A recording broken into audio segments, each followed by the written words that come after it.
At para naman sa ating good news ngayong araw, mga campaign materials sa Basista, Nirecycle. Para sa detalye ng ating good news, mga kasama natin, Idol at Tita Ronnie.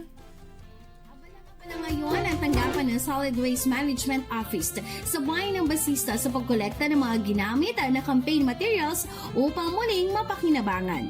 Nagsimula na ring mag-classify ang tanggapan kung ano ang maaring i-recycle upang gawing eco bags, coin purse o pinagtatagpi upang magsilbing trapal o pananggalang ng hayop at laban sa araw at ulan.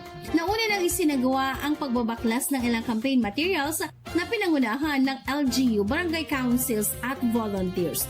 Bagamat matrabaho ang proseso ng pagre-recycle at pagkolekta ng mga patapong materyales, malaki ang naiambag nito sa pagbabawas ng negatibong epekto sa kapaligiran. Yan ang ating good news for today. Ako si Idol, Tita Ronnie, Tatak, IFM.